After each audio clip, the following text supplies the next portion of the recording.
I mean, a lot of people don't like to camp in tents for weeks on end, but I like it. Like, everything's simpler. Like, all your belongings fit in a bag. You can keep track of them.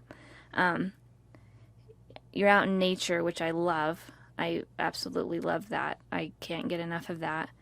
And I really like the camaraderie and community. Like, you're literally living with people in close quarters, 24/7, for weeks on end. You really get to know people in a way that you can't otherwise. And it's just amazing. And you get to, like, you're put in such certain circumstances that you wouldn't be in normally.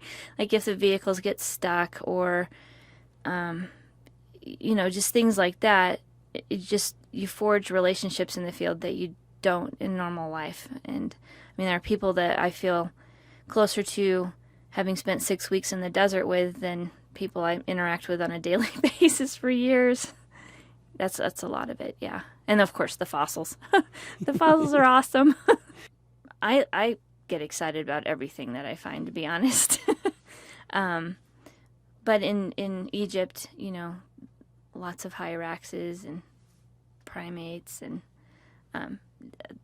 there's no one particular fossil that stands out in my mind, but all of them, really. I get excited about all of them. There was one thing I saw in Wyoming, which I didn't realize at the time was so unique. It has always stuck with me, and I wish I'd had my camera.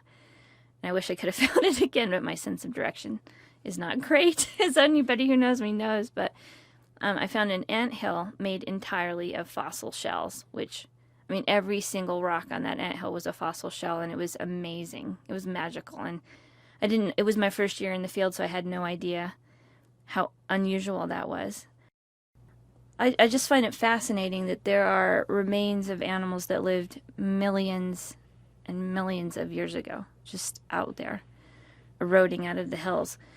And they can tell us so much about what the planet was like, what life was like, millions of years ago. And that's the only way we would know. Like, the only view we have into the past world is through, at least of the animals and the plants, is through these fossils. And it's incredible what you can, figure out from a skeleton. What they did, who they're related to, what they looked like, what they ate. I mean, it's astounding. And then the field work. Really, that's what hooked me. I went to the field with Burt Covert in 1993, and I was hooked. I just loved it. And I'm always astounded by paleontologists who don't like the field work part of it. I'm like, that's like scraping the frosting off the cake. I don't understand. But, that's okay. Bully for them, whatever. No judgment. Yeah, it is fun to go out and just find fossils, and it's a lot of work, but I think it's rewarding. You think about, like, how that skeleton or that bone came to lie there, and all the things that had to have happened, plus the luck of you stumbling upon it, looking in the middle of the desert. Before it erodes to dust. Yeah. Catching it just in the right time, just as enough of it's peeking out that it's not completely destroyed, but enough of it's still in the rock. So describe kind of a typical day in the field. Just get up, get your gear together, go to the sites, and you just basically walk around on the outcrops where you think you're likely to find stuff. And when you do find stuff, you keep looking more closely in that area. And if it's buried in the rock, then you quarry it out. And if it's not, you pick it up. And of course, you record where you found it and all that so stuff. There's a lot of just wandering in the middle of the desert, Yes. back and forth and back and forth. Which is very Staring meditative. at the ground. I like it. Unless you're trying to make sure that children aren't climbing to the edge of cliffs and what have you. That's a little challenging. I know. We took our 2 girls out there to do field work. Zoe and Felice, Yeah. 11 and 5. Yeah. And I think they enjoyed it. They found more fossils than we did. It's awesome. I love that they love to be out there. Yeah. It makes me very happy. I think kids, should be encouraged to go out into nature and remote places. And I mean, some of these places are wilderness areas, and they're really, really remote. And when we're out there, we don't see anybody. There's nobody out there because no one dares drive down. Go 70 miles on a dirt road into some place that, is just really remote, and it's a great experience. I think it's a good experience for kids too. And just the stuff that you don't plan on seeing, like, the wild horses that we saw in the Washakie were amazing. The pronghorn that practically sat at our campfire. I mean, they were completely unafraid of us. They came really close. The tadpoles in the water. Yeah, when you near get our in those camp. remote places, the animals tend to be so much. Yeah. They're not even. They They're don't like, see humans. what are so you?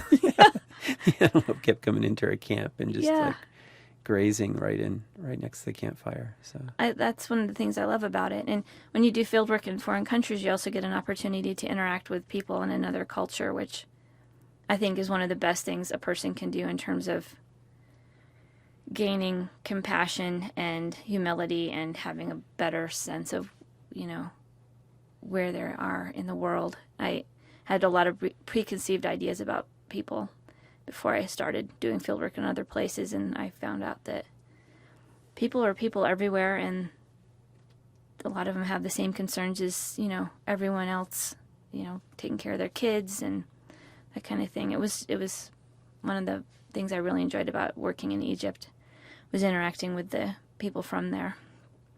It was amazing. So, what's the best way to inspire and encourage other women to become paleontologists?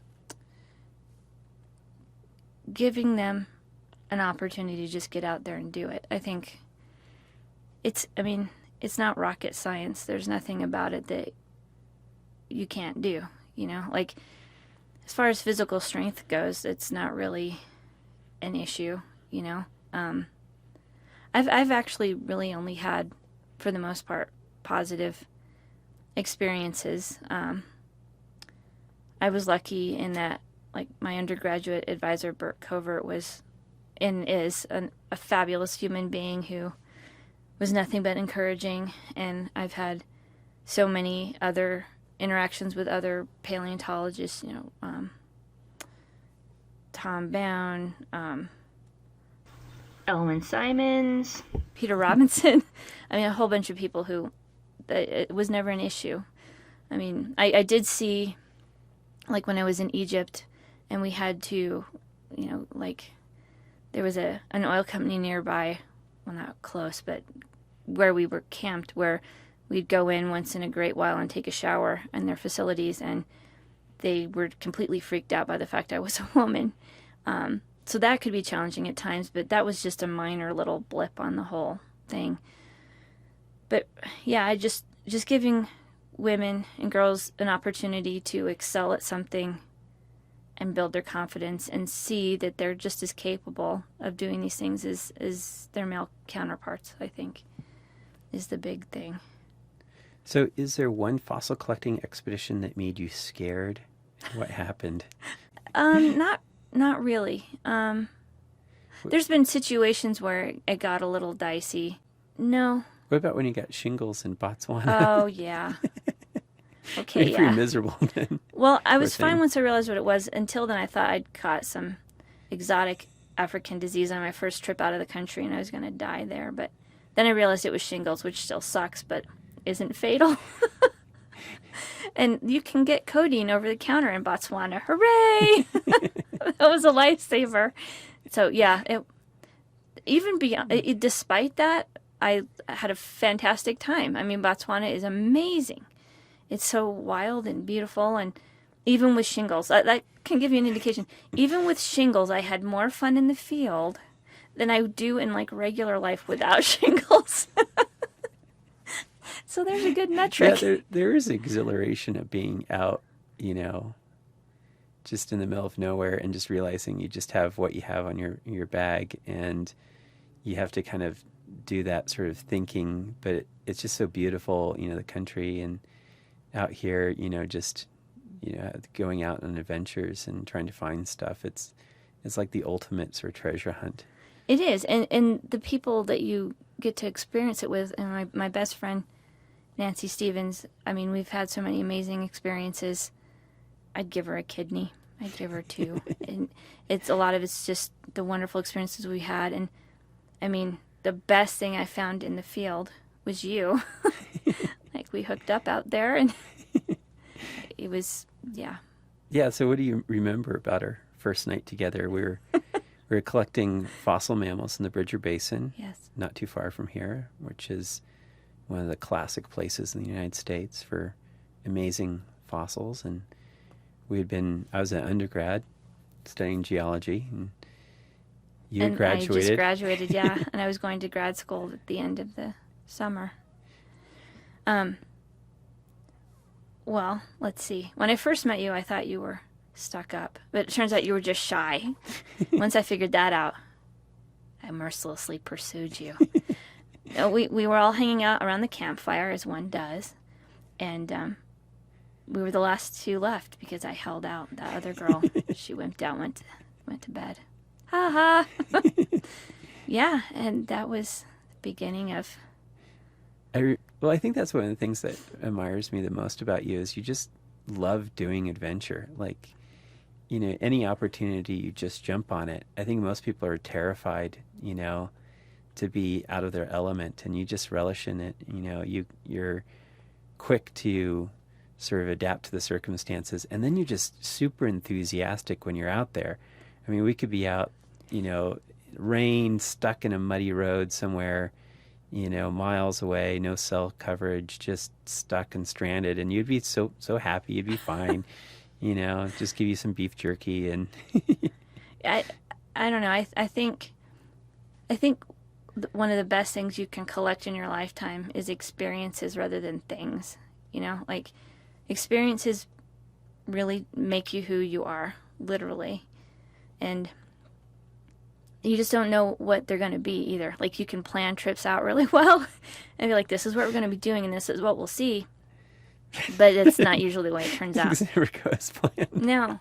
And I think being able to roll with that, though, is a skill that it's good to get. I mean, I haven't always, like, there's been times when I haven't had the right attitude. When I went to Yemen, my luggage didn't make it with me because I barely caught the plane, and so my luggage didn't show up until the day we were leaving Yemen. So And I you had to had wear a swimsuit when you were there. for underwear, yeah. Well, I had packed a change of clothes, fortunately, and my friend Nancy had a pair of pants she gave me. And then we stopped at a shop in Yemen, and I couldn't buy underwear, but they had swim bottoms, fringy swim bottoms made in China. And that's what I wore. And then you figure out, and I kind of threw a little tantrum when I didn't have my luggage because I'd been traveling for I don't know how many hours and I was cranky. But one of the nice things about that is you realize, first of all, always pack the essentials in your carry-on, including a change of underwear. And if your luggage doesn't show up, honestly, it was fine. We were all dirty anyway, so what difference does it make if you change your clothes less often? We all were stinky. Yeah. You don't notice because you're all equally smelly. So it all works out great. I think that's one of the funnest things about science and paleontology is figuring out a puzzle and piecing it all together. Like, Can I just say one of the things about you that I remember that I just loved? That first summer before we hooked up, we were out at some locality and there was an exploded turtle. It was exploded into 1,000 pieces. And you spent an hour picking up every single piece. And for the rest of the field season in camp, you glued that whole thing back together. And I was like, dude, this guy is awesome. Because everybody else was like, that's crap. And you were like, no, I will make it into a turtle. And you did. well, it's amazing. Like, you can just find a teeny fragment of something and you realize that you can tell a lot from a little teeny shard of bone. And a lot of people, I think, when they go out and they find something they think is just a rock, and you look really closely at it, you realize that, oh, this is a bone of some creature. And I'm always amazed at how you can identify, things that are just teeny little fragments of something, and from that little fragment reconstruct a whole creature that once lived. And it's kind of like being a detective, which I love, just trying to figure out the mystery of how this bone came to be there. What was the creature that it belonged to? What was the environment like?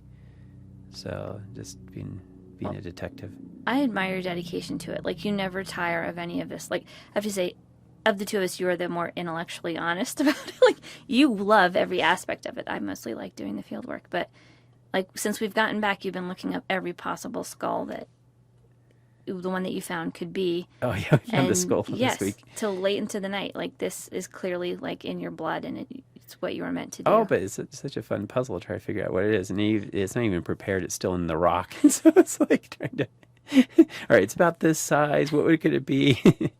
But it'll be probably a couple months before we even get it prepped, and then spend a lot of time trying to identify it and see if it's anything that's exciting. Yeah, I think it'll be something exciting. I think it is a early primitive rhino, which is really exciting. I just think you're awesome and amazing because you love this stuff and you figure this stuff out. And you can identify teeth. I cannot. If you held a gun to my head, I'd be like, Oh, if rodent. you spend lots of time looking at teeth. It's like learning a foreign language. You just spend lots and lots of time looking at teeth. So if you have teeth, you can identify a mammal, usually Or just if you species. have Ben with you and you have teeth. Here, Ben, what is this? That's my tact on the whole thing. Oh, and I should say real quickly for the dinosaur people out there, I love dinosaur people too, so I wasn't dissing on dinosaurs. You keep doing it. Oh, they're just big. Yeah, they're just just really big, and big. I'm a wimp.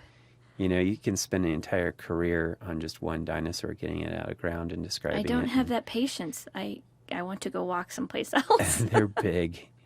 We still have Yes. that brachiosaurus we have to get out of the Yeah, ground. we're not going to talk about that.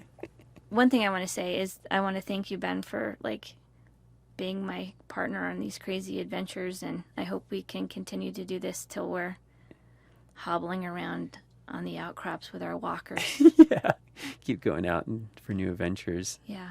Yeah, we have a lot more to do. We have a lot more time and a lot more places to go explore, too. I certainly hope so. Yeah, a lot more fossils to find, too. That too.